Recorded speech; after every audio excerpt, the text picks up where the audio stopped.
Eddie Hearn with Title Sports Network. Eddie, I don't often get a chance to speak to you at these events. I'm sort of a lot of time behind the camera. But last week we were in Saudi and you got surrounded by a load of fans when we were filming our interview. How often is it that you get an audience?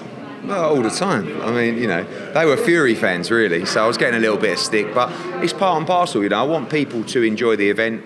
You can take the mickey out of me, you can shout at me, I'm there, just, I'll give it out, I've got to take it back as well. So I love the interaction with the fans, especially the younger fans. You see a lot of kids now outside trying to get into the weigh-in, who are local boxing clubs and stuff like that. So, yeah, always like to interact, and I love fights like this, because this is our bread and butter. Yeah, before we come on to a bit of the stuff last week, this week, we had the press conference yesterday. Joe McNally sort of really gave it a bit of spice by saying that last fight was shit, was his word. Were you expecting any beef, any kick-off in that yesterday? Not really. I mean, again, you saw like with the Fury Usyk presser, all the talk, and then on the Thursday it's like nothing really to say, I respect you, let's fight. Because what's the point? You've got to make weight, these guys. You've got to get ready to really go to war on Saturday night. So do you want to be screaming and shouting, jumping up and down? I think the weigh-in will be a little bit different today, when they come face to face. And that's what we want. We know there's a huge amount of hatred in this fight, but at the same time, we like that. Fans like to see it. Josh, last time out, looked really drained at 140, and a lot of the talk was that he wasn't going to fight at 140 again. How do you think he's going to come into this? I think, he requested this fight at 140. We were happy and we expected to have a catch weight here. But at the same time, he wanted it at 140, and I think that tells you everything you need to know. I think that he posted this morning saying, bang on weight, feel great. I never really believe a fighter when they tell me their weight, but at the same time, I do think the extra 4 weeks that he had will put him in a good place, to make this weight.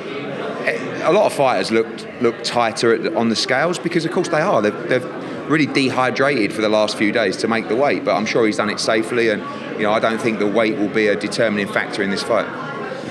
Just want to move away from this fight a bit. We obviously had the breaking news last night that Ryan Garcia B-sample come back and he's tested positive for ostarine in that B-sample. Dan Raphael broke the news. I had a 15-minute chat with Dan Raphael on that. I just want to get your reaction to that, because yesterday when we spoke, it was you wanted him to be innocent.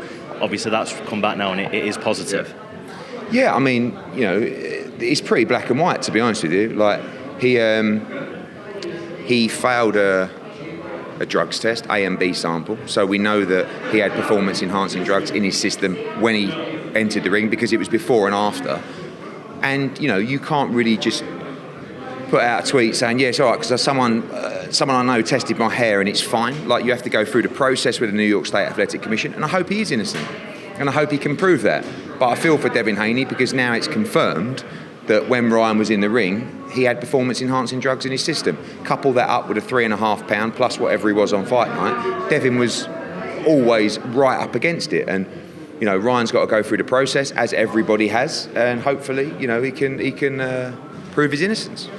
One of the points that came out of my conversation with Dan was that it's possible that the result could get null and void and actually be given as a win to Devin. What do you think? Yeah, I don't know. I mean, I support Devin, of course, but to be given the win, don't know. But disqualification, yeah, I get it. I think no contest is an absolute, no. I mean, now you've got the B sample, you can't call it a fight because of what was found in his system. But what else happens is down to the New York State Athletic Commission. What I will say is they're a very thorough commission, and I think that they'll do a good job to make the right decisions. Just moving into your announcement yesterday, you've joined the soccer aid team for England. How did that come about? Just asked me to do it a few weeks ago, and I thought to myself, I asked a few people, and that's a really cool thing to do. Like, I'm 44 years old. I've snapped one ACL. I think the other one's about to go. I can't play football at all, but I think I can. And also, my daughter is a massive footballer. She's really good. She's 11. And I thought she'd be, over the moon. When I told her, she said it was embarrassing and I mustn't play. But I'd already committed. So, look, I think it's a bit of fun. Obviously, it's a huge event that raises millions of pounds for charity. So, glad to help. Maybe a little 10 minutes at the end up front, like an old Niall Quinn or something like that. Tony Bellew's in goal for the rest of the world. If I slot one past him, you'll never hear the end of it. So looking forward to it in a couple of weeks. Just to round up then, you won the purse bid for Dalton Smith. Obviously, this is a super lightweight contest. How far in the future do you think Dalton Smith could? Yeah, look, Dalton's on the verge now, fighting in a big fight. So I think the winner of this fight, because of the magnitude of it, will be looking to go on and fight for the world title. But you never know. Dalton's European title, and then he'll be right knocking on the door for world championships. And then last one from me, obviously you announced Johnny Fisher against Alan Babic. Just run us through that, but I also want to ask you about Dillian White. Yeah. Any chance of working with him again in the future? You never know. I mean, haven't really had much correspondence with Dillian. Obviously, he's part of the Babic team as well. They love the fight. The fans love the fight. Can't believe the response. Johnny Fisher's taken, I think, 4,500 on his own. So it's going to be a huge crowd July 6th at Copper Box, and it's a big step up.